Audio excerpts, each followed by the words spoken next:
Our story begins with the city of Mecca. It is said that when Adam and Eve were first expelled from paradise, the two were separated, with Eve having landed near the city of Mecca and Adam having landed somewhere in the Far East. After many years of searching for one another, Adam finally managed to make his way down through the Arabian Peninsula to Mecca, and it was at the top of Mount Arafat, just outside the city of Mecca, where the two were finally reunited. Mecca is also significant because it is considered the first place on earth that God Almighty was worshipped alone. And so, it was at that very spot that Abraham and his son Ishmael built the first house of worship for God.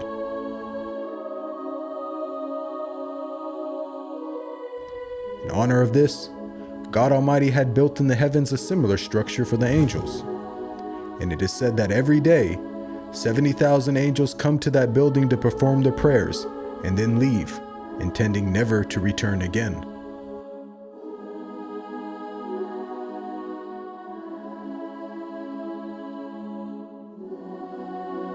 When Abraham and Ishmael had finished building the sacred house, there was still one brick that had to be put in its place.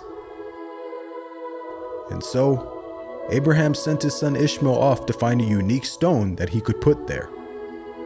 But God Almighty destined that the final stone that was to be laid would not be from the material of this world, but instead a stone directly from the heart of paradise.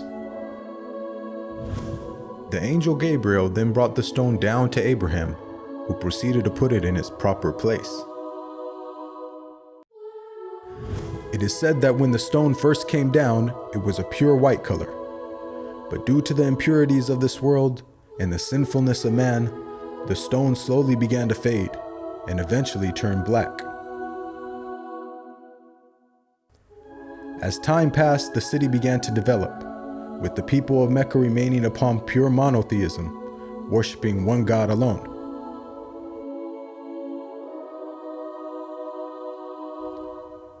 This despite the fact that their neighbors in Egypt, Mesopotamia, and the Levant had been practicing paganism for centuries. But this was all to change when a merchant by the name of Amr ibn Luhay had decided to conduct his business outside of Mecca. Amr then proceeded to journey northwards until he reached the lands of Levant.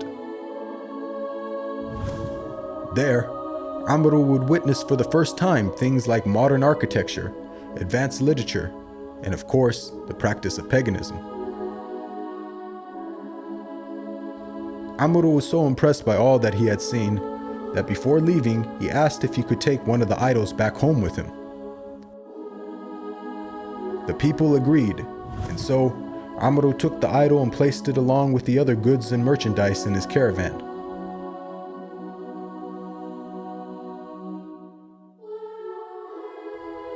He then set out southwards, back towards the city of Mecca.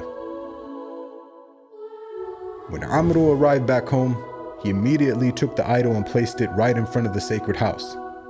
He then proceeded to tell the people that this was now going to be the God that they worship. Sadly, this concept faced little, if no resistance. And as time passed, the people began to worship more and more different idols, until it is said by the end of the 6th century, there were over 360 different idols surrounding the sacred house in Mecca.